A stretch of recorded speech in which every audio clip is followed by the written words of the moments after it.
Saudaraku, Roh Kudus itu adalah janji Bapa bagi kita. Dan janji ini diucapkan Tuhan Yesus yang merupakan perkataan terakhirnya sebelum Ia naik ke sorga. Kita tahu perkataan terakhir dari orang yang dekat dengan kita sebelum pergi meninggalkan kita itu merupakan perkataan yang penting, bahkan bisa jadi yang sangat penting, paling penting. Demikian dengan Tuhan Yesus. Kita buka dari Kisah 1 ayatnya ke-4 sampai 5. Bukalah Alkitab kita dari Kisah Para Rasul 1 ayatnya ke-4 sampai 5. Mari kita baca bersama-sama. 1, 2, 3 ya.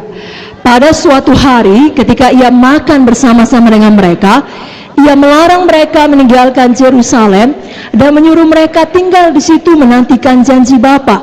Yang demikian katanya, telah kamu dengar daripadaku, sebab Yohanes membaptis dengan air, tapi tidak lama lagi kamu akan dibaptis dengan Roh Kudus. Apakah janji Bapa? Baptisan Roh Kudus. Dan ini diteguhkan lagi dalam Kisah 2 ayat 38 sampai 39 melalui perkataan Petrus. Kisah 2 ayat 38 sampai 39. Mari kita baca bersama-sama. 1, 2, 3 ya. Jawab Petrus kepada mereka, bertobatlah dan hendaklah kamu masing-masing memberi dirimu dibaptis dalam nama Yesus Kristus untuk pengampunan dosamu, maka kamu akan menerima karunia Roh Kudus. Sebab bagi kamulah janji itu, dan bagi anak-anakmu, dan bagi orang yang masih jauh, yaitu sebanyak yang akan dipanggil oleh Tuhan Allah kita. Jadi janji ini tersedia bagi semua kita yang percaya. Sampai dengan sekarang ini, bahkan sampai nanti kita pulang ke sorga. Sebabnya, biar semuanya kita, bukan hanya kita yang berkumpul di sini, PSEK PKS, tapi semua jiwa baru di dalam kelompok sel kita, semua jiwa baru dalam sektor kita, kita pastikan menerima janji Tuhan ini. Mari angkat tangan kita katakan, mulai hari ini, semua jiwa-jiwa baru dalam pelayanan saya pastikan menerima janji Tuhan ini, menerima baptisan Roh Kudus. Katakan amin. Amin.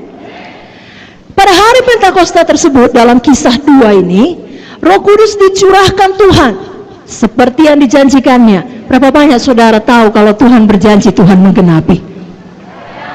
Amin. Dia bukan manusia sehingga dia berbohong, dia bukan anak manusia sehingga dia berdusta. Kalau dia berfirman, dia genapi. Kalau dia berjanji, dia tepati. Maka Roh Kudus dicurahkan. Lalu kemudian Petrus menyampaikan firman, pada hari yang sama langsung terjadi kebangunan rohani.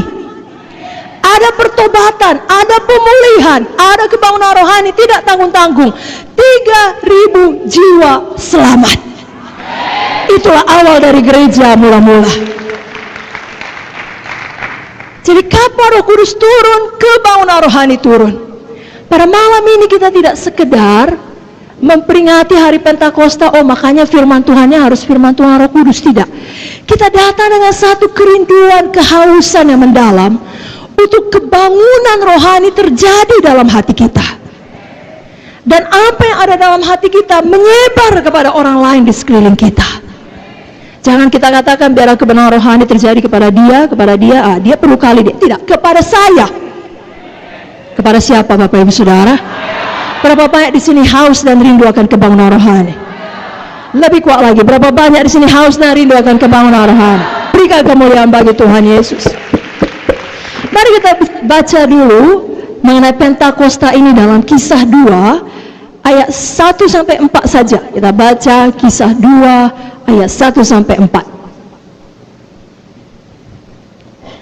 1, 2, 3, ya. Ketika tiba hari Pentakosta, semua orang percaya berkumpul di satu tempat.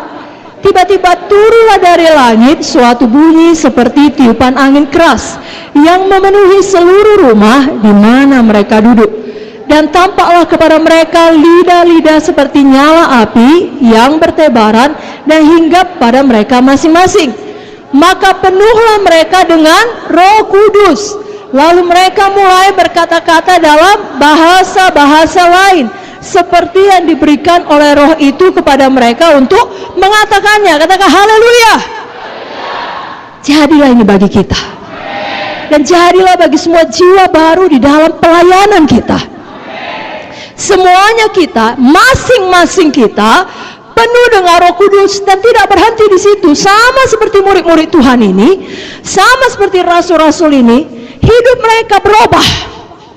Lalu mereka mengadakan kebangunan rohani. Itu sebabnya biar malam ini kita diingatkan, hidup kita terus berubah menjadi hidup yang menang, menjadi hidup yang berkuasa di akhir zaman ini, menjelang kedatangan Yesus kedua kali. Kita tidak bisa sebelah mata hidup seakan-akan kita hidup selamanya. Tidak. Suatu saat kita semua akan mati. Suatu saat kalau kita belum mati, Yesus akan datang kedua kali. Dan menurut akselerasi yang terjadi pada zaman sekarang di mana kita hidup, tidaklah mustahil Yesus datang pada malam ini atau esok hari atau minggu depan atau kapan saja. Itu sebabnya di tengah-tengah dunia yang begitu jahat, begitu gelap, kejahatan merajalela, kita perlu menjadi terang, kita perlu menjadi garam, dan tidak ada jalan, tidak mungkin kita mampu melakukannya sambil kita berjuang untuk nafkah kita, untuk hidup kita dengan kekuatan sendiri. Tidak mungkin.